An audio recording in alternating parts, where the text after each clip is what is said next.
एक छोटा सा सवाल, अगर मैं आपसे कहूं कि कल से इंडिया में व्हाट्सएप परमानेंटली बंद होने वाला है या फिर किसी सेलिब्रिटी की डेथ की ब्रेकिंग न्यूज़ दिखा दूं, क्या आप बिना चेक किए उसे बिलीव कर लेंगे? सच बताइए, हम में से कितने लोग सिर्फ हेडलाइन देखकर न्यूज़ फॉरवर्ड कर देते हैं? और अगर मैं कहूं कि इसी आदत की वजह से हर दिन लाखों लोग फेक न्यूज़ का शिकार बन जाते हैं, तो आज हम बात करने वाले हैं एक ऐसे टॉपिक की जो सिर्फ सोशल मीडिया से नहीं बल्कि हमारी सोच से जुड़ा हुआ है, फेक न्यूज़ और मीडिया लिटरेसी। दोस्तों, आज इन्फॉर्मेशन की कमी नहीं है, कमी है सिर्फ सही इन्फॉर्मेशन की।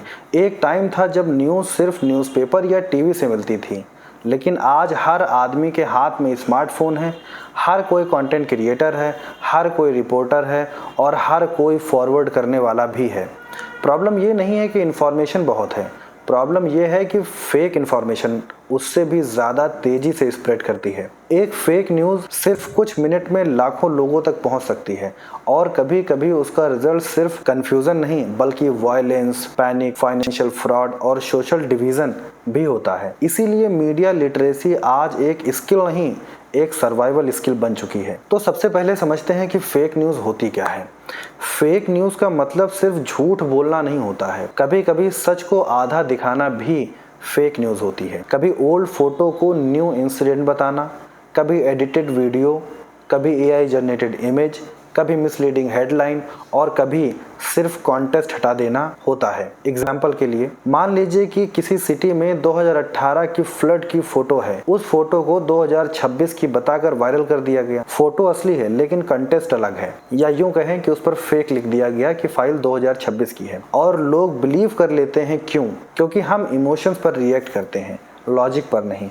फेक न्यूज़ का सबसे बड़ा वेपन है फियर, एंगर और शॉक। जितनी इमोशनल न्यूज़ होगी उतनी ही वायरल होगी। मैं आपसे पूछना चाहता हूँ, आखिरी बार आपने बिना वेरीफाई किए कोई व्हाट्सएप मैसेज का फॉरवर्ड किया था या कभी कोई शॉकिंग न्यूज़ देखकर इंस्टेंटली बिलीव कर ली थी? इस बारे में कमेंट में आप हमें ज़रूर बताइए। लेकिन फेक न्यूज़ इतनी जल्दी फैलती क्यों है? एक सिंपल सी स्टोरी सुनाता हूँ आप लोगों को। राहुल को व्हाट्सएप पर एक मैसेज आता है कि कल से 2000 के नोट कंप्लीटली इलीगल हो जाएंगे। उसने बिना चेक किए फैमिली ग्रुप में भेज दिया, फैमिली ग्रुप से रिलेटिव से फ्रेंड्स और फ्रेंड्स से ऑफिस से पूरे कॉलोनी। सिर्फ 15 मिनट में हज़ारों लोग पैनिक में आ गए। बाद में पता चला कि न्यूज़ फेक थी। अब सोचिए कि फेक न्यूज़ किसने बनाई? शायद किसी एक ने, लेकिन उसे वायरल किसने किया? हम सब ने। इसी को कहते हैं forward culture. Social media algorithm भी वही कंटेंट प्रमोट करता है जो ज़्यादा एंगेजमेंट लाता है, और अनफॉर्चुनेटली फेक न्यूज़ इमोशंस को ट्रिगर करती है, इसलिए वो और फास्ट स्प्रेड होती है। रिसर्च बार बार ये दिखाती है कि emotionally charge miss information factual content से कहीं ज़्यादा रैपिडली शेयर होती है, क्योंकि लोग उसे बिना वेरीफाई किए रिएक्शन के साथ फॉरवर्ड कर देते हैं। इसलिए हर वायरल चीज जरूरी नहीं है कि सच हो।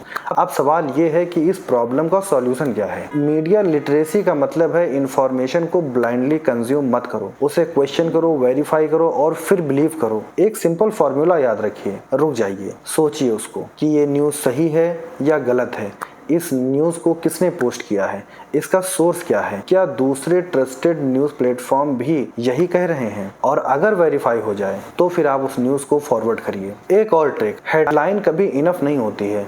आर्टिकल पढ़िए, उसकी डेट देखिए, ऑफिशियल सोर्स चेक कीजिए और अगर न्यूज़ बहुत शॉकिंग लगे तो डबल चेक कीजिए, क्योंकि फेक न्यूज़ का फेवरेट टारगेट होती है हमारे इमोशंस। आप क्या करते हैं जब कोई शॉकिंग मैसेज व्हाट्सएप पर आता है?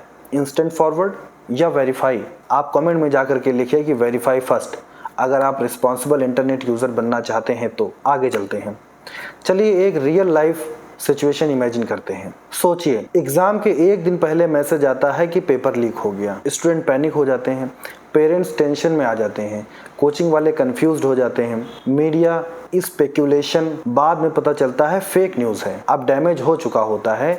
इसी तरह fake medical tips, fake investment scheme, fake job notification हर साल लाखों लोगों को नुकसान पहुंचाती है। और एआई के ज़माने में डीप फेक वीडियोस और फेक वॉइस इस चैलेंज को और बड़ा बना रहे हैं। इसलिए मीडिया लिटरेसी अब ऑप्शनल नहीं है, यह डिजिटल लाइफ का हेलमेट है। हेलमेट पहनोगे तो एक्सीडेंट में बचने के चांसेस बढ़ेंगे। फेक न्यूज़ सिर्फ इंटरनेट की प्रॉब्लम नहीं है, ये सोसाइटी की प्रॉब्लम है। हर फॉरवर्ड की रिस्पॉन्सिबिलिटी हमारी है, हर शेयर की अकाउंटेबिलिटी हमारी है। मीडिया लिटरेसी का मतलब सिर्फ न्यूज़ देखना नहीं है, न्यूज़ को समझना, उसको क्वेश्चन करना और रिस्पॉन्सिबल सिटीजन बनना है। याद रखिए कि फास्ट होना ज़रूरी नहीं है, सही होना ज़रूरी है। जैसे आज तक वाले कहते हैं ना कि आज तक का सबसे फास्ट न्यूज़ नेटवर्क, बट वो फेक न्यूज़ फैलाते हैं, आप सभी को पता है। अगर आज का एपिसोड आपको यूज़फुल लगा हो तो इसे अपने फ्रेंड्स और फैमिली के साथ शेयर ज़रूर करें। हो सकता है आपका एक शेयर किसी को फेक न्यूज़ का शिकार होने से बचा ले। और अगर आप ऐसे ही एजुकेशनल, इंफॉर्मेटिव और थॉट प्रोवोकिंग वीडियोस देखना चाहते हैं तो चैनल को फॉलो और सब्सक्राइब करें, बेल आइकन को प्रेस करें। कमेंट में एक लाइन जरूर लिखिए कि थिंक बिफोर यू शेयर। मैं मिलूंगा आपको नेक्स्ट एपिसोड में। तब तक के लिए सेफ रहिए, रिस्पॉन्सिबल रहिए और सबसे इम्पॉर्टेंट, इंफॉर्मेशन कंज्यूम करने से पहले उसे वेरीफाई ज़रूर कीजिए। तो मिलते हैं आपको नेक्स्ट एपिसोड में। आप सीखते रहिए और आगे बढ़ते रहिए। धन्यवाद।